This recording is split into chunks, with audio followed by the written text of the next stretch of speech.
The bar was quiet, the kind of quiet that felt heavy, like it was pressing down on everyone inside. The lights were low, casting long shadows across the wooden tables and chairs. A few people sat scattered around the room, nursing drinks or talking, in hushed tones. It was the kind of place where no one wanted to draw attention to themselves, where even laughter seemed out of place. But at one table near the back, two people sat facing each other, their conversation cutting through the stillness. Like a knife, Ethan leaned forward, his elbows resting on the scarred surface of the table. His dark eyes were fixed on the woman sitting across from him. She was small, almost delicate-looking, with pale skin and sharp features. Her name was Mia, and there was something about her that made Ethan uneasy, not in a bad way, but in a way that made him want to know more. There was a calmness about her, an air of confidence that didn't match her size. She wasn't loud or flashy, but she didn't need to be. People noticed her without her having to try. Mia tilted her head slightly, studying him with a faint smile playing on her lips. She hadn't said much since they'd started talking, letting Ethan do most of the work. He was used to that, being the one to ask questions, to push for answers, but tonight he found himself hesitating. There was something different about this woman, something he couldn't quite put his finger on. Maybe it was the way she carried herself, or maybe it was the way her eyes seemed to see right through him. Whatever it was, it made him feel like he was standing on the edge of something dangerous, something he wasn't sure he was ready for. Finally, after what felt like an eternity of silence, Ethan spoke. His voice was soft but steady, just loud enough to be heard over the hum of the bar's old jukebox in the corner. "I have to ask," he began, his words slow and deliberate. "Have you ever killed anyone?" The moment the question left his lips, the entire room seemed to freeze. Conversation stopped mid-sentence, glasses hovered halfway to mouths, and every eye in the place turned toward their table. Even the bartender, who had been wiping down the counter with a rag, paused and looked up. For a brief second, the only sound was the faint crackle of the neon sign outside the window. Mia didn't flinch. She didn't look away or shift uncomfortably in her seat. Instead, she smiled a slow, knowing smile that sent a shiver down Ethan's spine. It wasn't a cruel smile or even a sad one. It was something else entirely, something that made the hairs on the back of his neck stand up. A smile that could stop a room cold, the kind that said she knew things most people couldn't even imagine. The silence stretched on, thick and heavy, until finally Mia leaned back in her chair. She crossed her arms over her chest and tilted her head again, her expression unreadable. "That's a big question," she said, her voice smooth and calm, almost musical. "Why do you want to know?" Ethan swallowed hard, suddenly aware of how many eyes were on them. He glanced around the room, meeting the curious stares of the other patrons before quickly looking back at Mia. "It's important," he said, choosing his words carefully. "I need to understand who I'm dealing with." Mia raised an eyebrow at that, her smile widening just a fraction. "Dealing with?" she repeated, her tone light but laced with something sharper underneath. "Is that what we're doing here? Dealing?" Ethan shifted in his seat, feeling the weight of her gaze. He'd expected her to dodge the question, maybe laugh it off or change the subject. But instead, she was leaning into it, turning it back on him. He wasn't sure if he should feel relieved or more nervous than ever. "Look," he said, lowering his voice so only she could hear. "I've heard things about you. Stories. And I need to know if they're true." Mia let out a soft chuckle, shaking her head slightly. "Stories are funny things," she said, picking up her glass and taking a sip. "They grow legs and run wild, don't they? Half the time, they're not worth the breath it takes to tell them." "But some of them are true," Ethan pressed, his voice firmer now. "Aren't they?" For a moment, Mia didn't answer. She set her glass back down on the table and stared at him, her dark eyes boring into his like she was trying to see straight through to his soul. Then, slowly, she leaned forward, closing the distance between them. "Let me ask you something," she said, her voice dropping to a whisper. "If I told you yes, would that scare you? Or would it make you trust me more?" Ethan blinked, caught off guard by the question. Hadn't expected her to turn the tables like that, to force him to confront his own feelings. He opened his mouth to respond, but before he could say anything, Mia sat back again, her smile returning. "That's what I thought," she said. Her tone casual, but carrying an edge that made it clear she already knew the answer. The room was starting to come back to life now, the other patrons gradually returning to their conversations and drinks. But the tension at their table remained hanging in the air like smoke. Ethan realized he still hadn't gotten the answer he'd come for, but somehow he felt like he'd learned more than he'd bargained for. Mia picked up her glass again, swirling the liquid inside before raising it in a mock toast. "Here's 2 questions," she said lightly, her smile never wavering.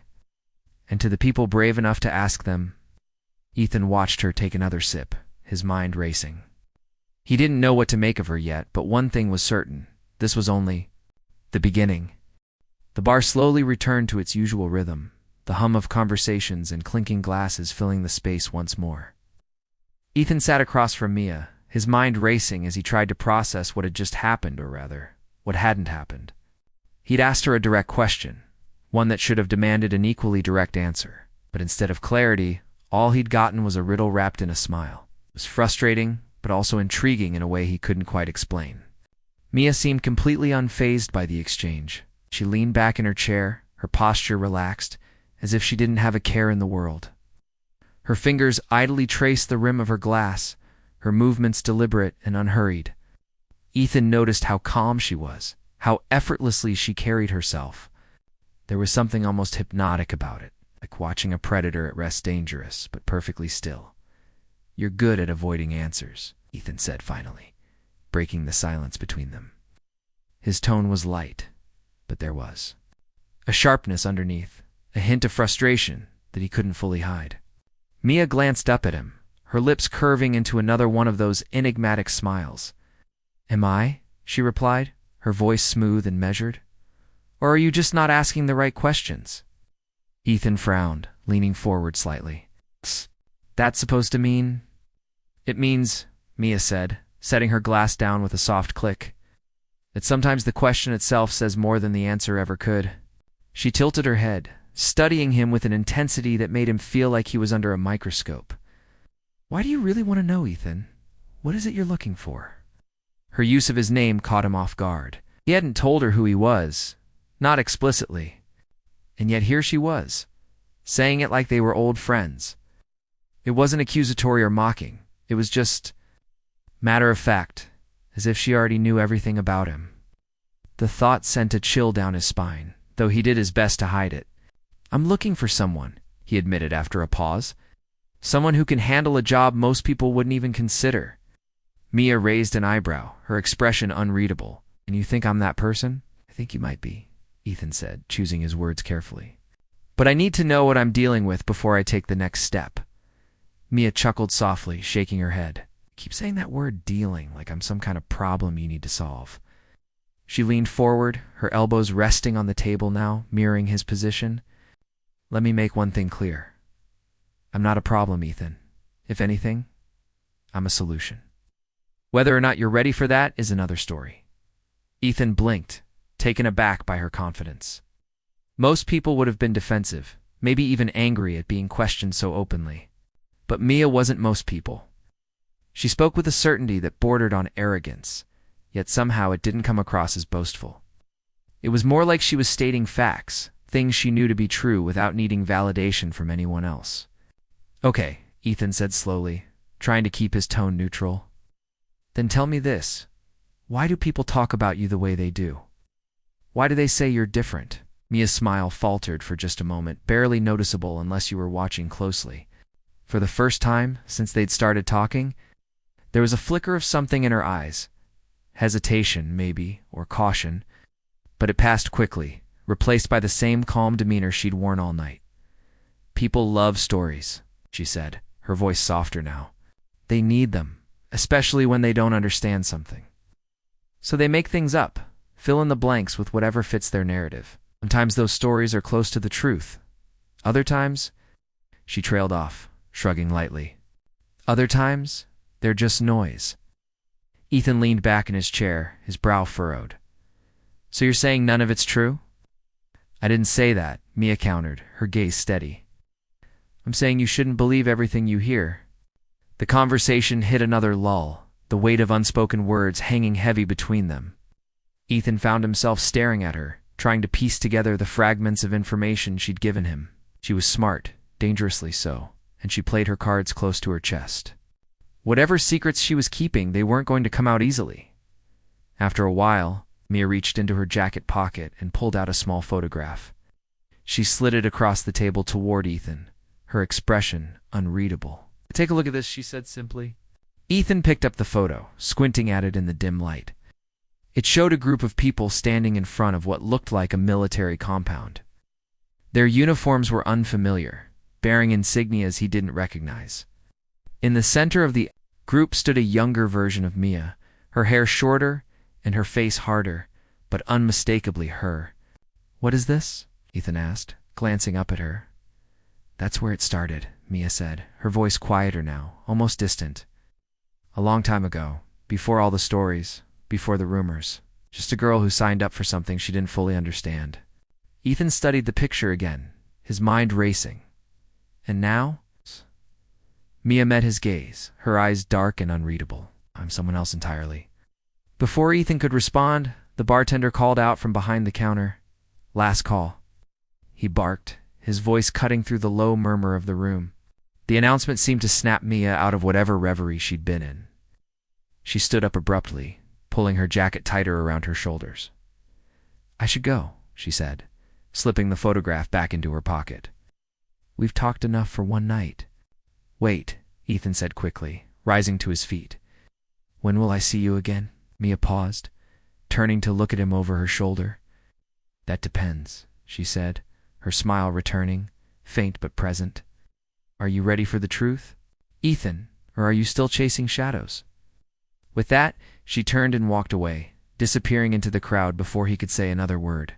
Ethan stood there for a moment, staring at the empty space where she'd been, felt a strange mix of frustration and curiosity. Like he'd been handed a puzzle with half the pieces missing, as he left the bar and stepped out into the cool night air. One thought lingered in his mind.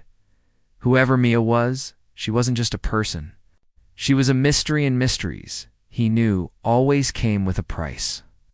The next morning, Ethan sat in a small, cluttered office tucked away in the back of an unmarked building.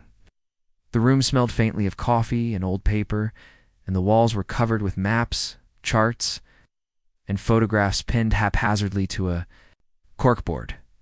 A single desk lamp cast a dim yellow glow over the space, illuminating stacks of files and notes scattered across the surface. Ethan leaned forward in his chair, rubbing his temples as he stared at the photograph Mia had shown him. The night before, he'd spent hours poring over it after she left, trying to make sense of what he was seeing.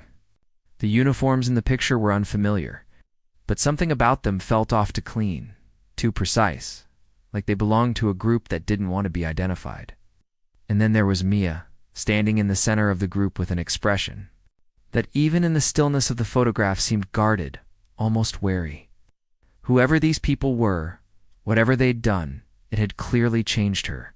But into what? Ethan sighed, pushing the photo aside and reaching for one of the files stacked on his desk. It was thick, its edges worn from being handled too many times. Inside were reports, witness statements, and grainy surveillance images, all pieces of a puzzle he'd been tasked with solving. His job was to track down individuals capable of handling situations most people couldn't even comprehend. People like Mia. As he flipped through the pages, one phrase kept jumping out at him. Asterisk subject, exhibits abilities inconsistent with known human capabilities. It was vague, deliberately so, but it sent a shiver down his spine every time he read it. He'd seen things in his line of work, things that defied logic, that pushed the boundaries of what he thought was possible. But this was different. This wasn't just about skill or training. This was something else entirely. His thoughts were interrupted by a knock at the door. Without waiting for a response, a man named Carter stepped inside. He was older than Ethan, with graying hair and a nonsense demeanor that made it clear he wasn't someone to cross. In his hand, he held a tablet, its screen glowing faintly in the dim light. "You've been digging into the files on Subject 9, Carter said, his tone flat but pointed. It wasn't a question. Ethan nodded, leaning back in his chair.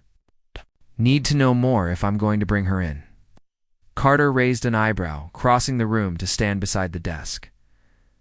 You're sure it's a woman? I met her last night, Ethan admitted, glancing at the photograph again. Her name's Mia. She fits the profile. Carter frowned, tapping the screen of the tablet. Be careful, Ethan. This isn't just another recruit. Subject 9 is complicated.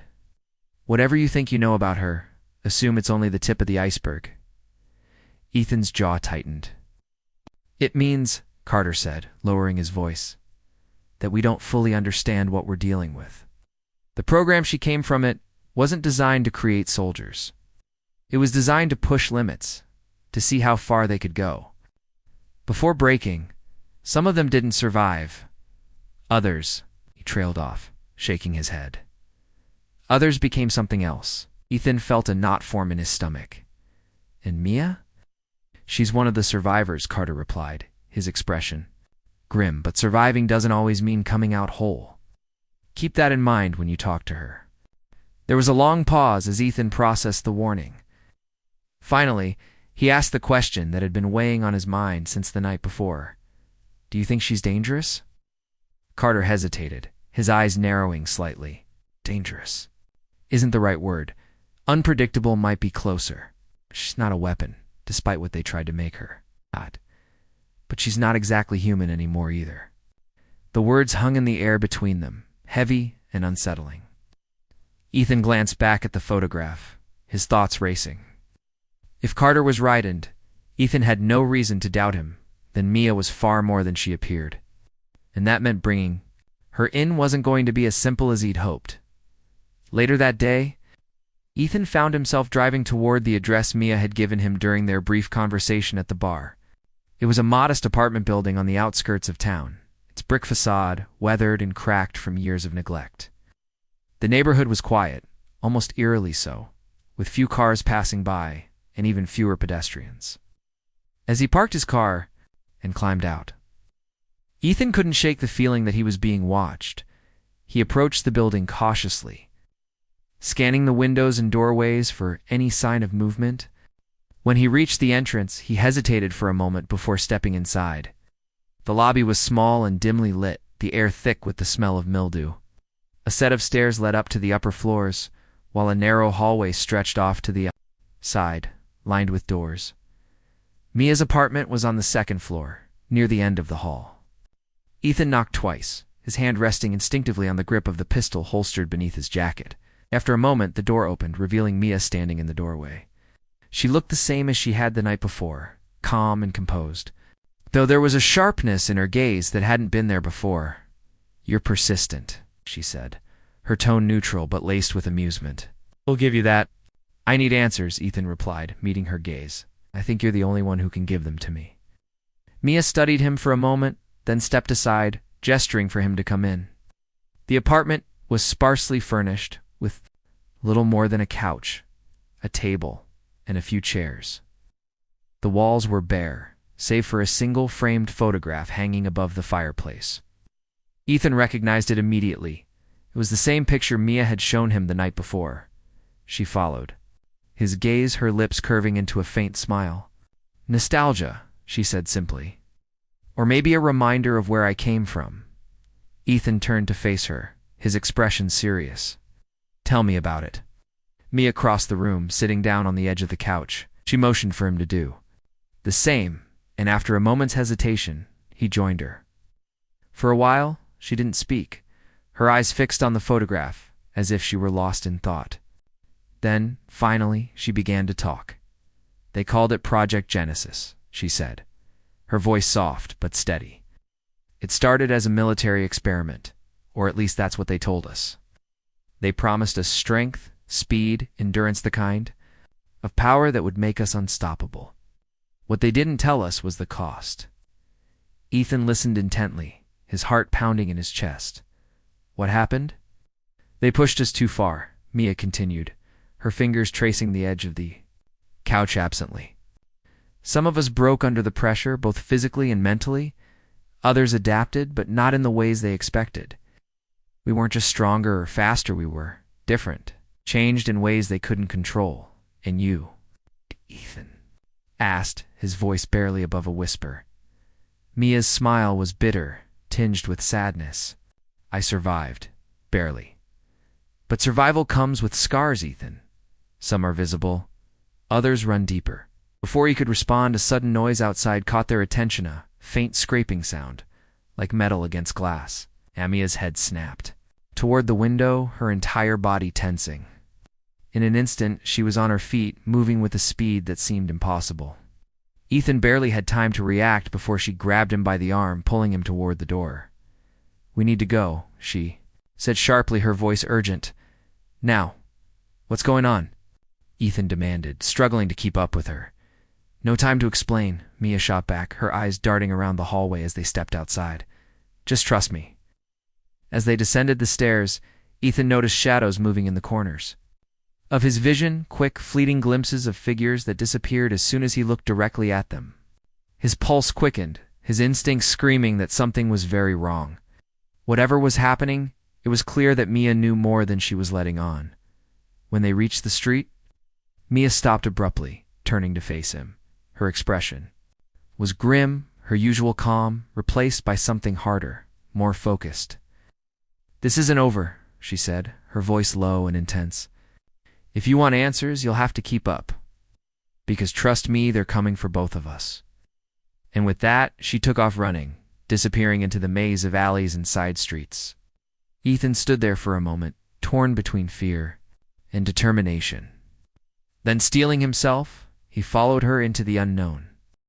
Ethan's lungs burned as he sprinted after Mia, his feet pounding against the cracked pavement of the narrow alleyways. The city around them was a labyrinth of shadows and echoes, its usual hum of activity replaced by an eerie stillness. Every step felt heavier than the last, but he forced himself to keep moving, his eyes locked on the figure darting ahead of him. Mia moved with a speed and grace that seemed almost unnatural, weaving through obstacles as if they weren't even their weight. Ethan called out, his voice hoarse from exertion. But Mia didn't slow down. If anything, she picked up the pace, her silhouette disappearing briefly around a corner before reappearing further ahead.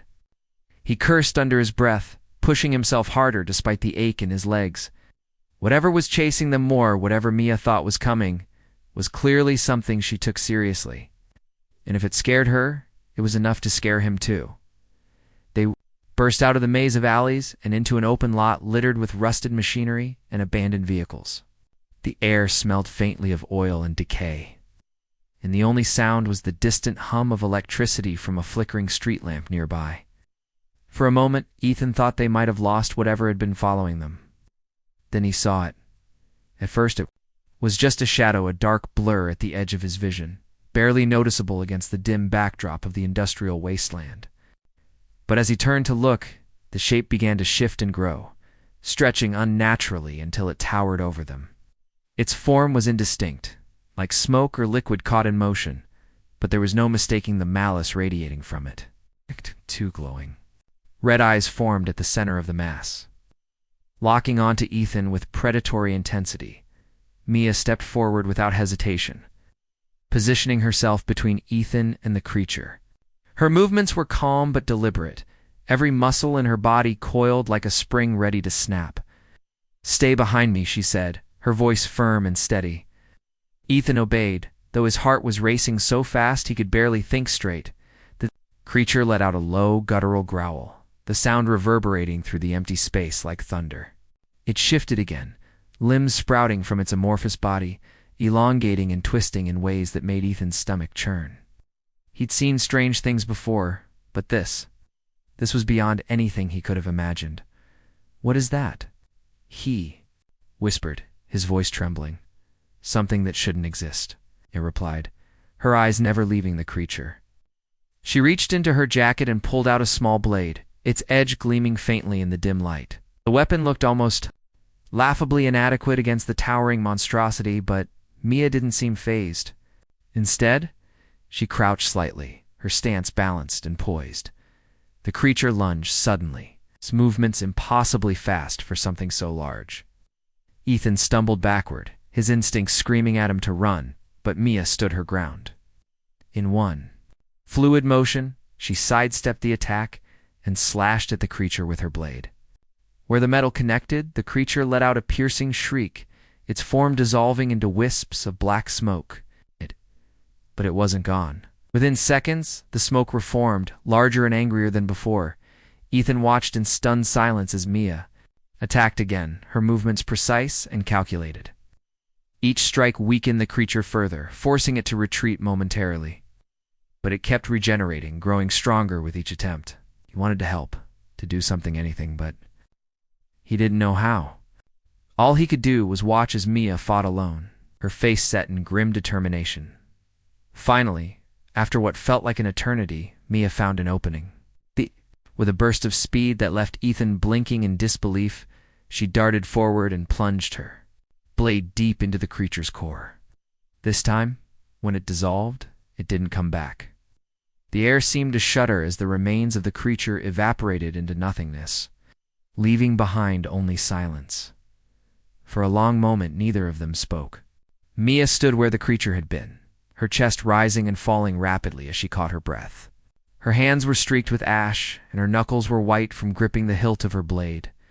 Slowly, she turned to face Ethan, her expression unreadable. "That's what we're dealing with," she said simply, her voice devoid of emotion.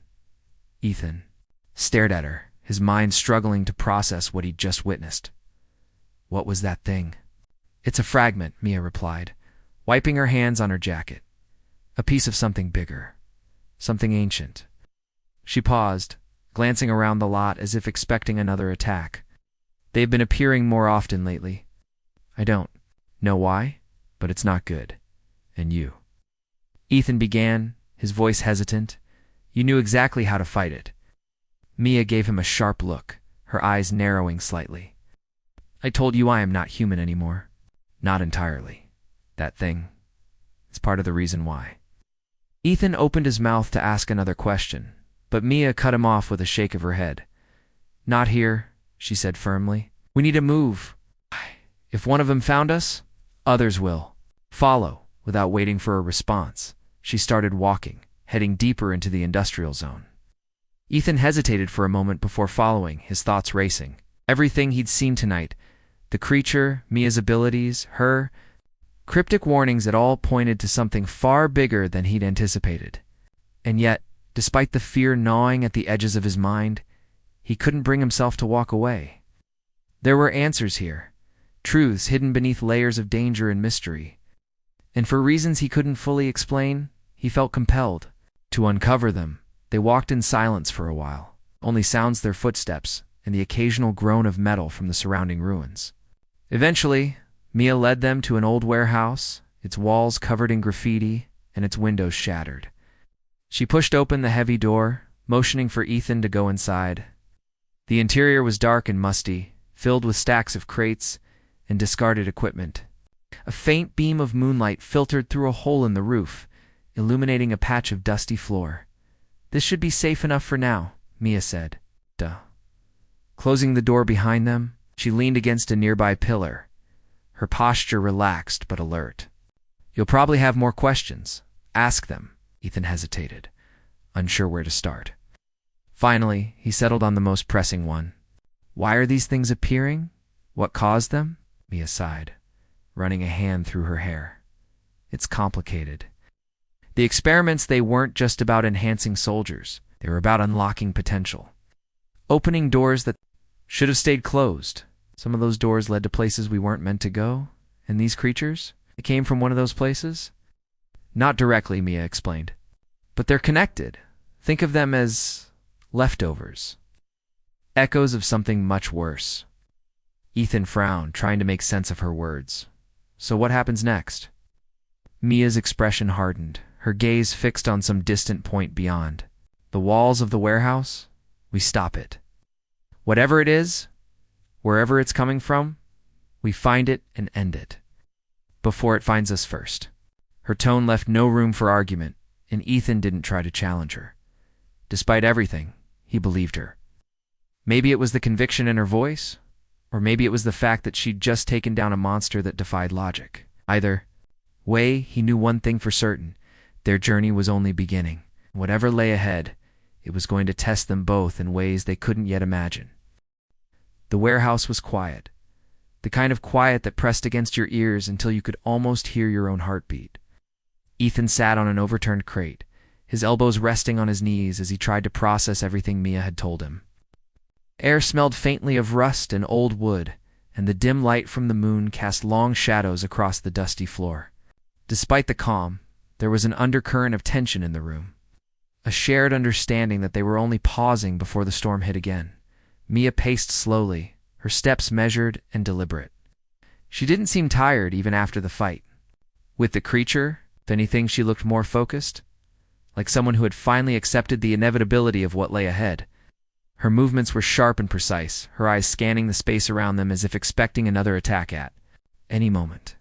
Ethan watched her for a while, trying to reconcile the woman standing before him with the person she claimed to be, a survivor of experiments that had reshaped her into something beyond human. Finally, he broke the silence. "You said these? Things are connected to the experiments," he began, his voice low but steady. "What exactly happened to you?" Mia stopped pacing and turned to face him. For a moment, she didn't say anything, her expression unreadable. Then she let out a soft sigh and leaned against one of the support beams, crossing her arms over her chest. "It's not easy to explain," she said, her tone cautious. "They didn't just change our bodies, they changed how we think, how we perceive the world. It's like waking up one day and realizing the rules everyone else lives by don't apply to you anymore." Ethan frowned, leaning forward slightly. "And the creatures? Are they a side effect of those changes?"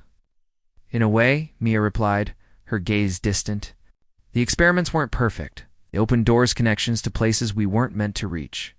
Some of us adapted, others—" She trailed off, shaking her head. "Others didn't make it. But the fragments you saw tonight, those are leftovers. Pieces of something bigger, something ancient."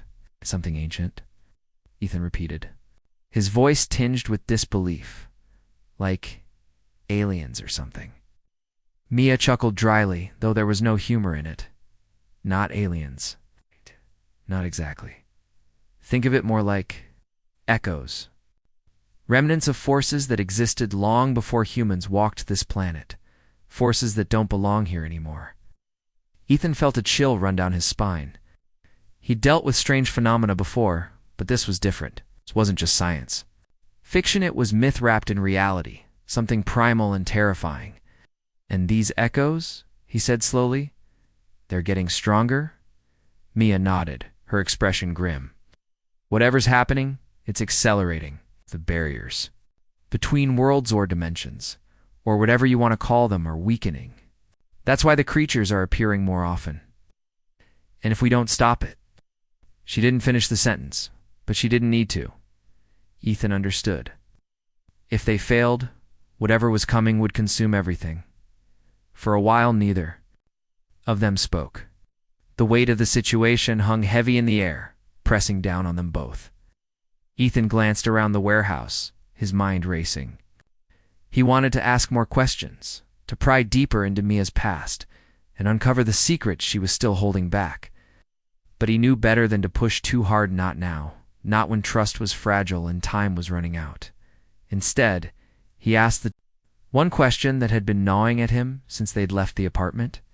"How do we stop it? Do you even know where to start?" Mia pushed herself away from the beam, walking toward him with slow, deliberate steps. "There's a place," she said, her voice barely above a whisper. "A facility. It's where the experiments started, where the first cracks appeared. If we can get there, maybe we can find a way to seal them." "A facility?" Ethan echoed, his brow furrowing. "Where is it?" "It's hidden," Mia replied, her tone guarded. "Buried deep underground, far from prying eyes. Getting there won't be easy. There are organizations who don't want anyone poking around, people who benefit from keeping the doors open." Ethan felt a knot form in his stomach. "You mean whoever sent those creatures after us?" "Maybe," Mia said, her lips curving into a faint, bitter smile. "Or maybe just someone else who knows what's at stake. Either way, we'll have to be careful." Careful didn't even begin to cover it. Ethan knew that going up against shadowy organizations and otherworldly threats wasn't something you prepared for overnight. But sitting here, waiting for the next attack, wasn't an option either. If they were going to survive, they needed to expand fast. "We'll need supplies," Ethan said, standing up. "Weapons, gear, anything that might give us an edge." Mia raised an eyebrow, a hint of amusement flickering in her eyes. "You really think bullets will help against what's coming?" "They worked on that thing earlier," Ethan pointed out, gesturing toward the blade still tucked into her belt. "Besides, I'm not planning to go in unarmed." Mia considered this for a moment, then nodded. "Fair enough. But don't get cocky. Whatever we're dealing with, it's smarter than you think." With that, they set to work.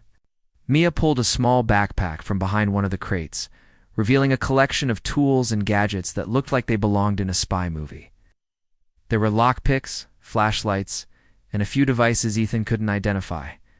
She handed him a compact pistol and a knife, both lightweight and efficient. "Here," she said simply. "Don't lose them." Ethan took the weapons, testing their weight in his hands. They felt solid, reliable. He strapped the holster to his belt and slid the knife into his boot, feeling a little more prepared, but not by much. Still, it was better than nothing. As they gathered their gear, Mia explained the plan. The facility was located in a remote area, accessible only by a series of underground tunnels. The entrance was hidden beneath a derelict factory on the outskirts of the city, but getting inside wouldn't be easy. Security measures were likely in place, and they'd need to move quickly and quietly to avoid detection. "This isn't a rescue mission," Mia warned as they finalized their preparations. "Once we're in, there's no turning back." "Hey.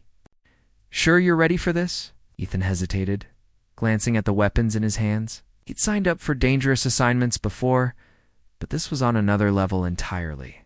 Still, he couldn't shake the feeling that this was where he was supposed to be, that somehow. Meeting Mia had led him to this moment for a reason. "I'm ready," he said firmly, meeting her gaze. "Let's do this." Mia studied him for a moment, her expression unreadable, and without a word she turned and headed for the door. Ethan followed close behind, his senses on high alert. The streets outside were deserted, the city asleep under a blanket of darkness. As they moved through the shadows, Ethan couldn't shake the feeling that they were being watched. Every sound, the rustle of leaves, the distant hum of a car engine made him tense, his hand instinctively reaching for the hilt of his knife. When they reached the factory, Mia signaled for him to stop. She crouched low, examining the perimeter. With sharp, calculating eyes, the building was old and crumbling, its windows boarded up and its walls covered in graffiti. But despite its appearance, there was an eerie energy about it, a sense that something unnatural lurked within. "This is it?" Mia whispered, motioning for Ethan to follow her. She led him to a side entrance, carefully picking the lock with practiced ease. The door creaked open, revealing a dark, narrow hallway lined with rusted pipes and exposed wiring. The air smelled damp and metallic, and the floor was slick with moisture. Mia stepped inside, pulling a flashlight from her pack. Its beam cut through the darkness, illuminating the path ahead. Ethan stayed close behind, his heart pounding in his chest. Every step felt heavier than the last, as if the weight of the world was pressing down on them. But there was no turning back now. Whatever waited for them in the depths of the facility, they would face it together or not at all. The hallway inside the factory stretched endlessly, its walls lined with peeling paint and streaks of grime. The air was thick with the smell of mildew and rust, and every step Ethan and Mia took echoed loudly in the oppressive silence. The beam of Mia's flashlight danced across the floor, revealing cracks and puddles that reflected the dim light like broken mirrors. Ethan stayed close behind her, his hand gripping the hilt of his knife tightly. His senses were on edge, every shadow seeming to shift just out of the corner of his eye. Mia moved with purpose, her steps silent despite the uneven ground beneath them. She paused at a junction where the corridor split into two directions, tilting her head slightly as if listening for something. After a moment, she motioned for Ethan to follow her down the left path. He nodded, though he couldn't help but glance over his shoulder at the other route. It felt wrong to leave any part of this place unexplored, but he trusted Mia's instincts, or at least He was trying to. As they continued deeper, the atmosphere grew heavier, almost suffocating. The temperature dropped noticeably, and Ethan could see his breath forming small clouds in the air. He shivered, pulling his jacket tighter around himself. "Do you feel that?" he whispered, his voice barely audible. Mia didn't answer right. Away. Her flashlight flickered briefly, causing both of them to freeze. For a split second, the darkness seemed alive, pressing in from all sides. Then the light steadied, and Mia exhaled slowly. "Yeah," she said finally. Her tone clipped. "We're getting closer." "Closer to what?" Ethan asked, his voice tinged with unease. "To whatever's powering this place," Mia replied, glancing back at him. "Whatever's keeping those doors open," Ethan swallowed hard, nodding. He wanted to ask more questions about the facility, about the experiments, about the strange energy he could practically taste in the air. But now wasn't the time. Every question felt like it carried the risk of breaking the fragile tension. Holding them together, they reached a heavy metal door at the end of the corridor. Unlike the rest of the factory, this door looked new, its surface smooth and unmarked. A keypad was mounted on the wall beside it, its red light blinking ominously. Mia studied it for a moment, then pulled a small device from her pack. Like a cross between a phone and a circuit board, its wires exposed and tangled. She connected it to the keypad, her fingers moving quickly over the tiny screen. "What is that?" Ethan asked, leaning in to get a better look. "Something I picked up along the way," Mia said without looking up. "It should bypass the lock. Just give me a minute." Ethan glanced around nervously, half expecting something to jump out at them, but the hallway remained still, the only sound the soft hum of Mia's device as it worked. After a few tense moments, there was a click, and the door slid open with a hiss. Cold air rushed out, carrying with it a faint metallic temps that made Ethan's skin crawl. Mia stepped through first, her flashlight sweeping across the room beyond. It was massive, far larger than Ethan had expected, with high ceilings and rows of towering machines humming softly. The space was bathed in an eerie blue light that pulsed rhythmically, casting long shadows that danced unnaturally on the walls. In the center of the room stood a massive structure of machine unlike anything Ethan had ever seen. Its design was alien, with jagged edges and glowing veins of energy running through it like arteries. It looked alive, breathing and throbbing. "With power, this is it," Mia said quietly, her voice filled with a mix of awe and dread. "The source." Ethan stared at the machine, his mind struggling to comprehend what he was seeing. "What does it do?" "It tears holes in reality," Mia explained, her gaze fixed on the pulsing core at the heart of the machine. "It creates connections between worlds' dimensions, planes of existence, whatever you want to call them. That's how the creatures are getting through, and you think we can stop it?" Ethan asked, his voice shaking slightly. "We have to try," Mia replied, her tone resolute. "If we don't, this whole thing will collapse, and when it does," she trailed off, shaking her head. "Let's just say it won't be pretty." Before Ethan could respond, a loud clang echoed through the room, followed by the sound of footsteps. Both of them spun around, their flashlights cutting through the darkness. At the far end of the room, figures emerged from the shadows, men in tactical gear, their weapons trained on them. One of them stepped forward, lowering his rifle just enough to speak. "Mia," the man said, his voice cold and commanding. "Shouldn't be here." Mia's jaw tightened, her grip on her flashlight tightening. "Clayton," she said, her tone flat. "I should have known you'd show up." Clayton smirked, though there was no warmth in it. "Did you really think you could sneak in here? This place is under my control now." Ethan glanced at Mia, his pulse racing. "Is this guy?" "He's the reason things got so bad," Mia muttered, her eyes never leaving Clayton. "He's been using the machine to summon the creatures, to study them, to weaponize them." Clayton laughed, a sharp, humorless sound. "You make it. It sounds so sinister. We're just exploring possibilities, pushing boundaries. Isn't that what the program was always about?" "The program was supposed to protect people," Mia shot back, her voice rising. "Not turn them into monsters." Clayton shrugged, raising his rifle slightly. "Collateral damage. You know how it works." Ethan felt a surge of anger, his hand instinctively reaching for his pistol. But before he could act, Mia grabbed his arm, stopping him. "Don't," she whispered, her voice firm. "Not yet."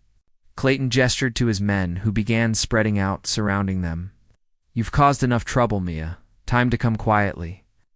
Mia's expression hardened, her body tensing like a coiled spring. "You're not taking me anywhere." 4. A moment, the room was eerily still, the tension thick enough to cut with a knife. Then, without warning, Mia lunged forward, moving faster than Ethan thought possible. She disarmed one of the guards with a single strike, sending him sprawling to the ground. The others opened fire, but Mia dodged their shots with impossible agility, weaving between bullets as if they were moving in slow motion.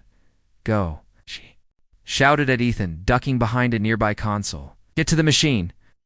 Ethan hesitated, torn between staying to help and following her orders. But when he saw the determined look in her eyes, he nodded and sprinted toward the machine. Gunfire erupted around him, the sound deafening in the cavernous space. He dove behind another console, his heart pounding as he tried to figure out his next move. Meanwhile, Mia fought with a ferocity that left Ethan stunned. She moved like a force of nature, taking down guard after guard with brutal efficiency. Her blade flashed in the dim light, slicing through their defenses with ease. Despite the chaos, she never lost focus, her eyes always scanning for an opening. Ethan reached the base of the machine, his hands trembling as he examined the controls. They were unfamiliar, covered in symbols and dials that made no sense to him. "How do I shut this thing down?" he yelled over the noise. "Find the core," Mia called back, grappling with another guard. "Destroy it." Ethan searched frantically, his flashlight illuminating the intricate network of pipes and circuits surrounding the machine. Finally, he spotted a glowing orb nestled deep within the structure. It pulsed steadily, radiating waves of heat that made the air shimmer. Without hesitation, he pulled out his knife and began prying at the casing, protecting the core. Behind him, the fight raged on. Mia was outnumbered, but she showed no signs of slowing down. Her movements were precise, each strike calculated to maximize impact. Even as exhaustion began to creep into her limbs, she refused to yield. She knew failure wasn't an option, not here, not now. Clayton watched the scene unfold, his expression unreadable. When one of his men fell, he didn't flinch. Instead, he raised his own weapon and aimed directly at Mia. "Enough of this," he growled, pulling the trigger. Time seemed to slow as the bullet raced toward her. Ethan saw it too late to warn her, his mouth opening in a silent scream. But Mia reacted instantly, twisting her body just enough to avoid the shot. The bullet grazed her shoulder, tearing through her jacket and drawing blood. She stumbled but didn't fall, her eyes locking onto Clayton with a fury that sent chills down Ethan's spine. While Mia dealt with Clayton, Ethan finally managed to expose the core. Glowed brighter as he touched it, the energy humming against it. His skin, he hesitated for a moment, unsure of what would happen if he destroyed it. But there was no time to second-guess himself. With a deep breath, he plunged his knife into the core. The reaction was immediate. The machine let out a deafening roar, its lights flashing wildly as sparks flew from its surface. The ground shook violently, knocking Ethan off his feet. He scrambled backward, shielding his face as the machine began to collapse in on itself. Mia saw the destruction unfolding and turned to run, her movements frantic as she dodged falling debris. Clayton lay unconscious nearby, his men either fleeing or incapacitated. As the room filled with smoke and chaos, Mia grabbed Ethan's arm and hauled him to his feet. "We need to go now." Together, they sprinted toward the exit, the machines. Death throes echoing behind them. The corridors were crumbling, the walls cracking under the strain of the collapsing structure. They barely made it outside before the entire building shuddered and collapsed in a cloud of dust and rubble. The night air was cool and sharp, carrying with it the faint scent of smoke from the wreckage behind them. Ethan's chest rose and fell rapidly as he tried to catch his breath, his body aching from the adrenaline-fueled sprint through the collapsing factory. His hands were scraped and dirty, and his clothes were torn in places, but he barely noticed. All he could focus on was the image of the machine imploding, its alien glow fading into darkness as the ground swallowed it whole. Mia stood a few feet away, leaning against a tree for support. Her shoulder was bleeding steadily, though she didn't seem to care. She stared at the ruins of the facility, her expression unreadable, her jaw clenched tight. The weight of what they'd just done, or perhaps what they hadn't fully accomplished, hung heavy in the silence between them. Ethan finally pushed himself off the tree, wincing as his legs protested. "You said it's not over," he said, his voice hoarse. "What did you mean?" Mia glanced at him briefly before looking back at the rubble. "That machine wasn't the only one," she replied, her tone flat but tinged with exhaustion.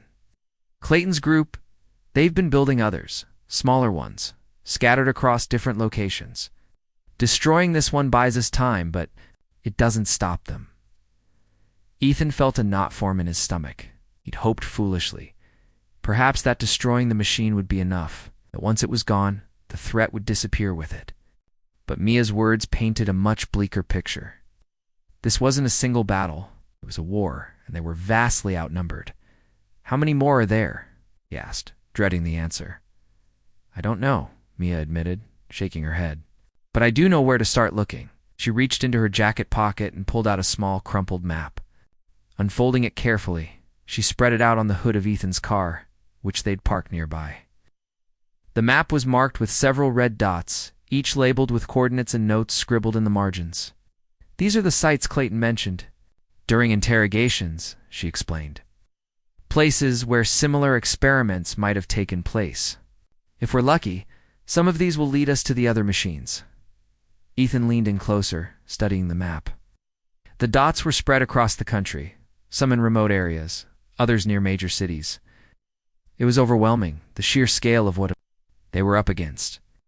"We can't hit all of them," he said, running a hand through his hair. "Not alone. We won't be alone," Mia countered sharply. Her eyes narrowed slightly as she folded the map back up and tucked it away.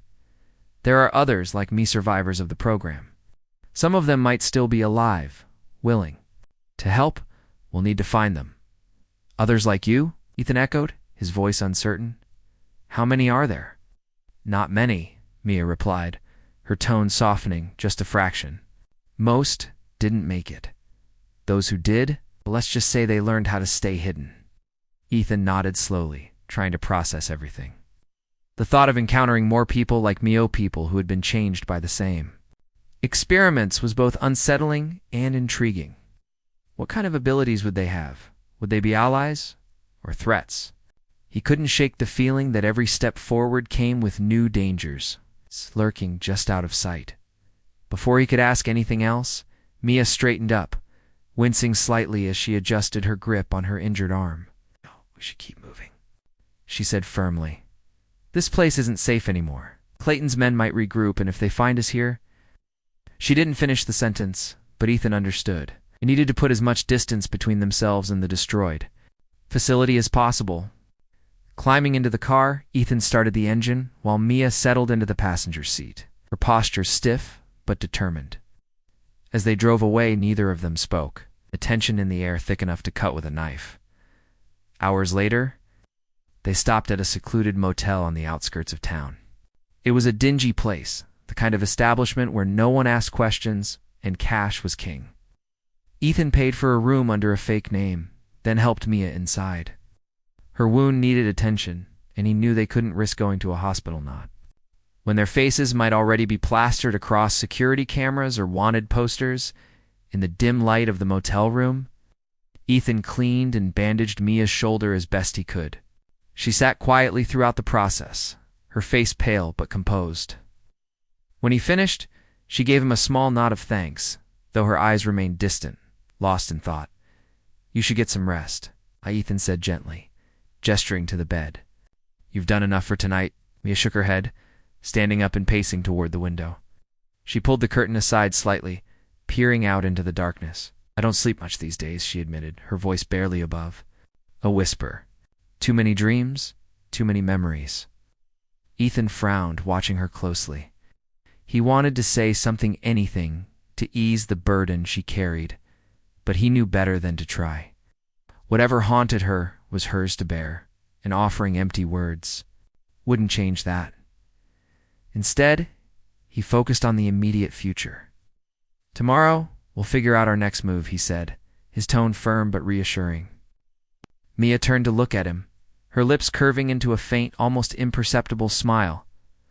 "You're persistent, I'll give you that. It's part of the job," Ethan replied with a shrug, though there was a hint of humor in his voice. "Besides, someone has to keep you in line," Mia chuckled softly, though the sound lacked real warmth. "Good luck with that." For a moment, the mood lightened, the tension easing just enough for both of them to breathe. But it didn't last long. A sudden knock at the door shattered the fragile calm, making both of them freeze. Ethan exchanged a glance with Mia, his hand instinctively reaching for his pistol. "Who is it?" he called out, his voice steady but cautious. No response came. Instead, the knocking grew louder, more insistent. Mia moved silently to the side of the door, positioning herself out of sight. With a deep breath, Ethan unlocked it and pulled it open just wide enough to see outside. Standing in the doorway was a man dressed in a dark suit, his face obscured by shadows.